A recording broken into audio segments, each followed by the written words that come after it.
سلمان آج جتنا مالدار ہے صحابہ کبھی نہیں تھے.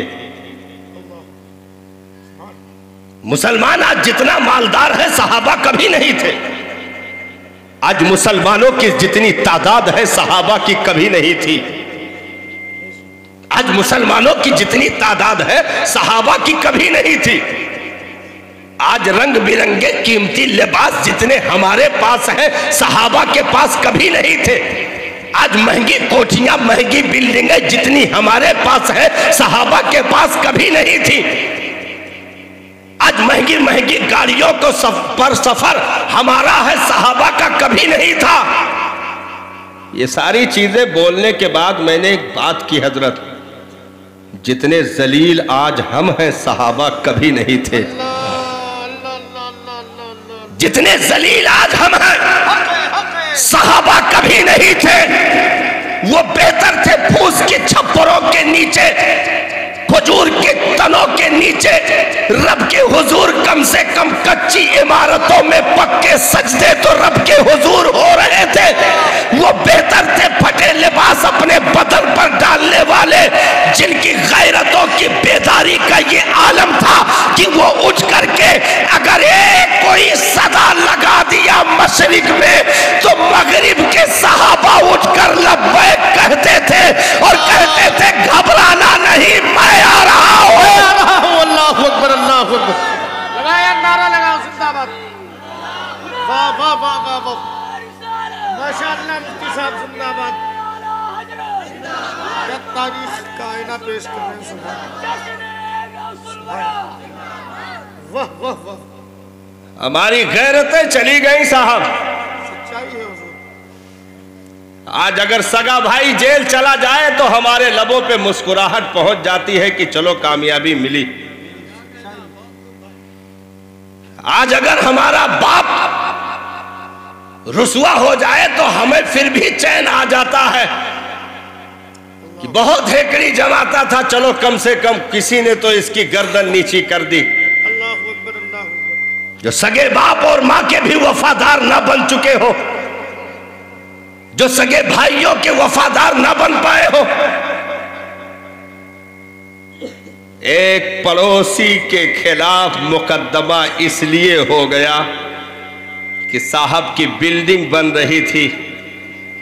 انہوں نے کہا کہ آگے کا رخ تھوڑا سا کمزور پڑ رہا ہے، تو اپنی بھی زمین دے دے تاکہ ہم کشادہ کر لیں، یا بیچ کر تو کہیں اور چلا جا ہماری پوری بن جائے. اس نے دینے سے انکار کر دیا تو انہوں نے غلط مقدمات داخل کر کے اسے سلاخوں کے پیچھے پہنچا دیا اور اسے ذلیل کرنے میں، رسوا کرنے میں کوئی کسر نہیں باقی رکھی.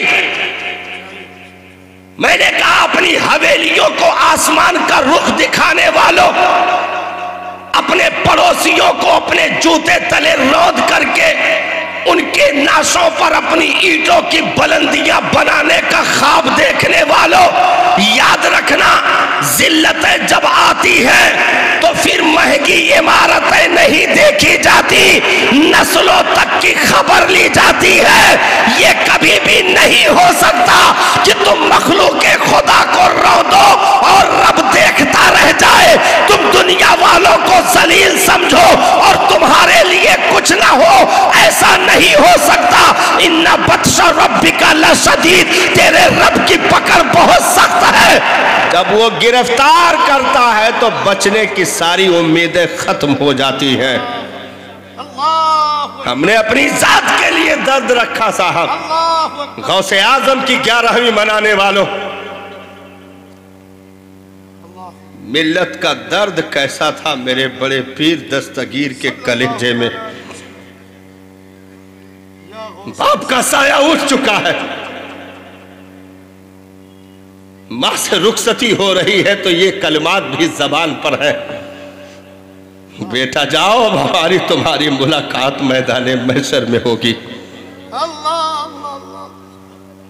عبد القادر جیلانی، تمہیں مصطفیٰ کا دین حاصل کرنا ہے، مصطفیٰ جان رحمت کی امت کی خدمت کرنی ہے، دین کی تبلیغ و اشاعت کا فریضہ انجام دینا ہے.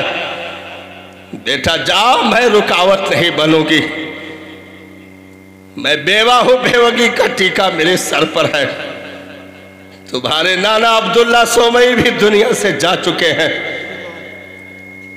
میرا گھر میں کوئی ایک گلاس پانی دینے والا بھی موجود نہیں ہے، لیکن میں تمہیں راہ خدا کے لیے وقف کرتی ہوں، جاؤ بغداد کی گلیوں کو روشن کر دو اور وہاں کے منبر و محراب سے اٹھ کر کے پوری کائنات میں اپنی زبانوں کے ذریعے سے امت مصطفی کو پیغام دے دو، انہیں فائدہ پہنچاؤ، اپنی قربانیوں کو پیش کرو۔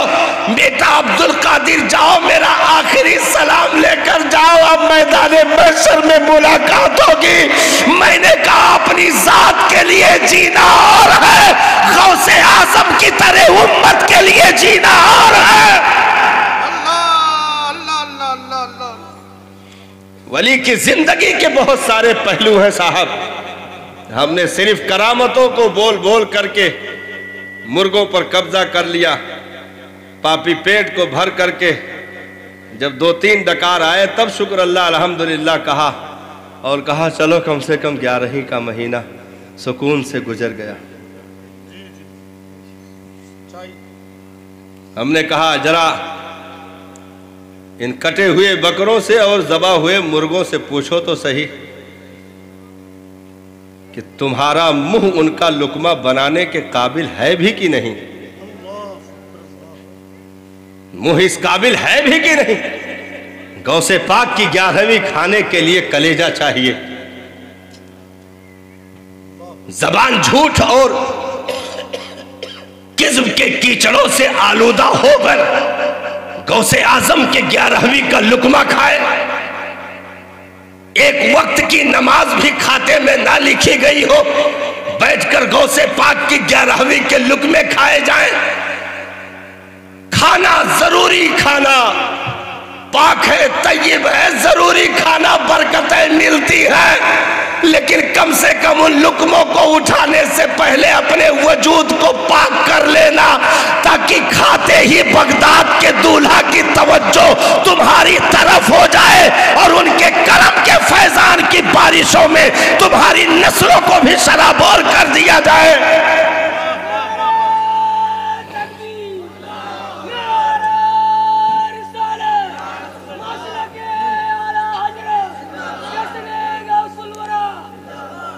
اب تقریر یہاں سے شروع ہونے جا رہی ہے۔ یہ تو کچھ ایسے باؤنڈریز تھے ہاں جن کو قائم کر کے ایک بنیاد رکھی گئی ہے، اب یہاں سے تقریر شروع ہوتی ہے۔ درد امت کے لیے، درد پوری ملت کے لیے، درد پوری قوم کے لیے۔ ہم اپنے اسلاف کی تاریخوں کو جب دیکھیں گے تو ان کا جینا اپنی ذات کے لیے کبھی نہ ہوا۔ اگر اپنی ذات کے لیے جینا ہوتا تو پوچھو ابن حیدر کی مقدس ذات سے، کیا مدینہ کی گلیاں تمہیں سکون نہیں دے رہی تھی؟ پوچھو خاتون جنت کے شہزادے سے، مصطفیٰ جان رحمت کے جگر کے ٹکڑے سے۔ لیکن حسین ابن علی نے نانا جان کی تربت پر لوٹتے ہوئے روتے ہوئے آخری سلام گنبد خضرا کے سامنے کھڑے ہو کر کر لیا اور کہا بابا جان مجھے جانا پڑے گا۔ رہتے کربلا کی تاریخیں قریب سے قریب تر ہیں۔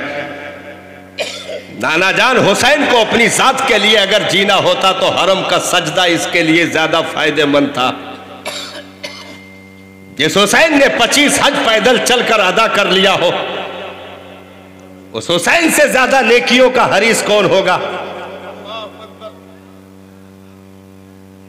ان حاجیوں سے پوچھو جنہیں مدینہ لے جانے کے بعد، ہفتہ گزرنے کے بعد ان سے کہا جاتا ہے ذرا سامان ٹھیک کر لینا، صبح کی فلائٹ ہے یا شام میں تمہیں روانہ ہونا ہے۔ پوچھو زائرین مدینہ سے، کیا کلیجے منہ کو نہیں آتے ہیں مصطفیٰ جان رحمت کا چوکھٹ چھوڑتے ہوئے کیا ہر زائر اپنی زبانوں پر یہی تمنا لیے نہیں بیٹھا ہوتا ہے؟ میرے آقا اگر بلا لیے ہیں تو پھر قدموں سے جدا نہ کرے. میرے آقا اسی زمین پر میرا مدفن بن جائے، میری لاش یہاں سے نہ جانے پائے. بھلا دنیا کے چوکھٹوں کو پار کر کے جنت میں آنے والا واپس کیسے جا سکتا ہے؟ جس کی طرف جنت بھی تمنائی نگاہوں سے دیکھ رہی ہو، وہ مصطفیٰ کا در دولت ہے، مدینہ المنورہ ہے. ہر حاجی، میں نے صاحب جنت کی یاد میں لوگوں کو روتے کبھی نہ دیکھا، لیکن مدینہ کی یاد میں نے دھاڑے مار کر روتے دیکھا ہے. جنت کی طلب میں نے کسی کو روتے نہیں دیکھا، لیکن مدینہ کی یاد میں تڑپنے والوں کو میں نے آدھی رات کا حصہ گزرنے کے بعد بستر پر کروٹیں بدلتے ہوئے کہتے ہوئے دیکھا، دکھاتے یا الہی وہ مدینہ کیسی بستی ہے جہاں پر رات دن مولا تیری رحمت برستی ہے. مدینہ جاؤں پھر آؤں، مدینہ جاؤں پھر آؤں، خدا را عمر اسی میں تمام ہو جائے. وہ مدینہ جہاں امام مالک نے ایک ٹوٹی ہوئی دیوار کو چوم لیا. مریدوں نے پوچھا سرکار اس بوسیدہ دیوار کو چومنے کا مطلب سمجھ نہ آیا. ارشاد فرمایا یہ پرانی دیواریں پتہ دے رہی ہیں زمانہ پایا ہے میرے مصطفیٰ جان رحمت کا. ہو سکتا ہے میرے آقا ادھر سے گزرے ہو، نگاہ کرم ان دیواروں پر پڑ گئی ہو، یا دامن مصطفی کی ہوائیں ان ٹوٹی دیواروں کو لگ گئی ہو. امام مالک پرانی دیواروں کو نہیں، مصطفیٰ جان رحمت کی نسبت کو چوم رہا ہے، نسبتوں کو چوم رہا ہے. وہ مدینہ جہاں 40 سال تک امام مالک نے درس حدیث دیا روضہ رسول کے بغل میں بیٹھ کر کے، لیکن 40 سال کے عرصے میں کتاب کے بند ہونے اور کھلنے کی آواز بھی پیدا نہ ہونے دی. رب کے محبوب آرام کر رہے ہیں. وہ مدینہ کی زمین، پوری زندگی امام مالک اپنے قدم میں اس سرزمین پر رہتے ہوئے جوتے چپل نہ ڈالے. کہا مالک اس لائق نہیں ہے کہ چپل پہن کر اس سرزمین پر چلے جہاں میرے مصطفیٰ کے تلوے ناز پڑے ہو. کبھی سرحد مدینہ کے اندر بولو براز نہ فرمایا. استنجے کی حاجت ہوتی آپ سرحد مدینہ سے باہر نکل جاتے، فارغ ہوتے. کبھی ایسا بھی ہوا کوئی چلتا مسافر مل گیا اور پوچھ لیا صاحب مدینہ شریف کا راستہ کدھر سے جاتا ہے؟ امام مالک کہتے میرے بھائی رک جا وضو تو کر لوں، رک جا وضو تو کر لوں. وضو فرمانے کے بعد امامہ سر انور پر سجانے کے بعد مدینہ المنورہ شہر رسول کی طرف رک کر کے گردن جھکا کر کے نیت باندھ کر کھڑے ہوتے اور کہتے پوچھنے والے میرے آقا کے شہر کا راستہ ادھر سے جاتا ہے. بغیر وضو کے بھی جس شہر کا نام نہ لیا جائے اہل عشق کی دنیا میں وہ مدینہ کی سرزمین. اگر حسین ابن علی نے الوداع کہا تو صاحب درد اپنی ذات کا نہیں، درد ملت کا تھا، درد امت کا تھا. اس لیے حسین اعظم کا نعرہ لگانے والوں اپنے اندر مخلوق کا درد پیدا کرو، امت کا درد پیدا کرو. اگر تم عالمی سطح کے لائق نہیں ہو تو کم سے کم اپنے گھر کے لائق تو بنو.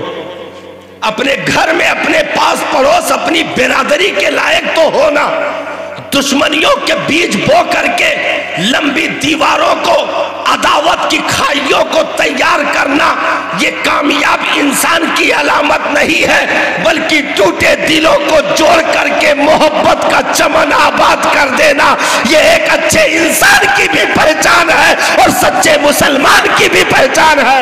نعرہ تکبیر، نعرہ رسالت، پیغام حق، مسلک اعلی حضرت، آمد حضور حسان ملت. علامہ مفتی کمال الدین صاحب قبلہ ماشاءاللہ ماشاءاللہ شہر رسول الوداع کہہ دیا نبی کے لاڈلے نے، خاتون جنت کی چادر تطہیر میں لپٹ کر سمٹی ہوئی کائنات کی وسعتوں کا نظارہ کرنے والا حسین، فاتح خیبر مولا علی کی شفقتوں کی انگلیوں کو پکڑ کر کائنات کی تنابیں ناپنے والا حسین، نانا جان کے دوش مبارک پر بیٹھ کر کے عرش اعظم کی بلندیوں کو چھونے والا حسین، ماشاءاللہ شہر رسول کو الوداع کہہ رہا ہے۔ ماں خاتون جنت کے قبر نور پر جا کر حسین لپٹ کر بہت روئے اور کہا امی جان اپنے حسین کا آخری سلام قبول کر لیں۔ بہت ذلیل ہیں وہ لوگ جو تاریخ کربلا کو امارات کی ہوس بتاتے ہیں معاذ اللہ، اور کہتے ہیں امام تو حکومت کی لالچ تھی چلے گئے کربلا، خلافت کی وجہ سے کربلا چلے گئے، بچ جاتے تو بعد میں مار دینا ضروری تھا معاذ اللہ۔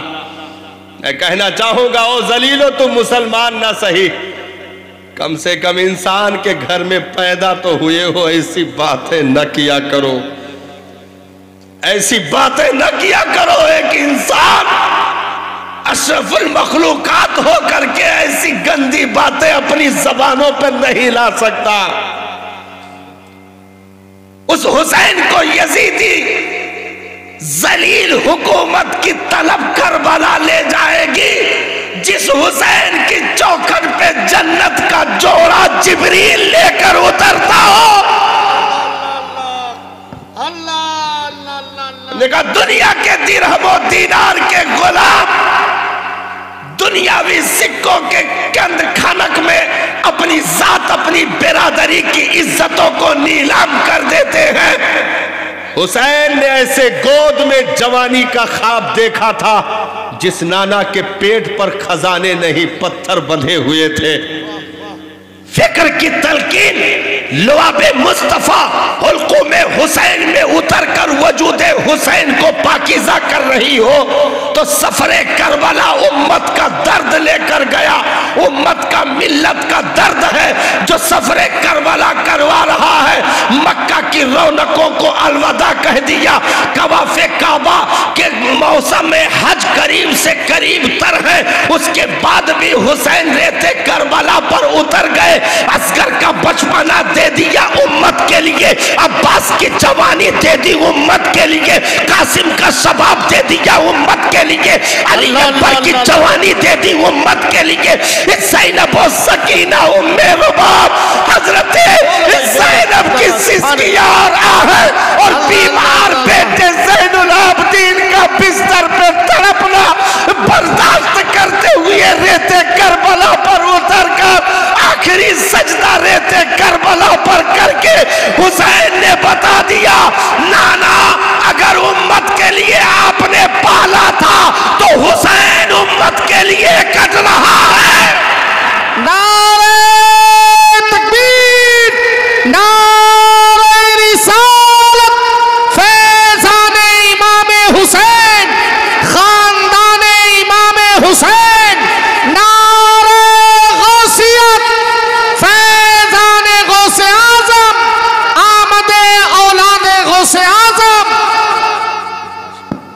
ہم بہت دور ہو گئے صاحب ان دریاؤں سے جہاں بغیر مانگے پانی عطا کیے جاتے ہیں۔ سبحان اللہ سبحان اللہ۔ ہم دنیا کے اور چوکھٹوں پر پیاس پیاس کہہ کر تڑپتے رہے، لیکن ہمارے بغل میں کنواں موجود تھا، ہم دیکھ بھی نہ سکے۔ دوسری پارٹیوں کا نعرہ لگا کر جھنڈا اٹھا کر ووٹ مانگنے والوں، یہ دنیا کی ہوس اور طلبی جب تک کلیجے میں رہے گی کبھی بھی تم سچے کلمے کے شیدائی نہیں ہو سکتے۔ 5 سالہ عمر لے کر کرسیوں پر بیٹھنے والی حکومتیں، ان کی وہ اوقات نہیں جو مصطفیٰ جان رحمت کے قیامت تک پہنچنے والی حکومت اور اس قانون کو نظر لگا سکے۔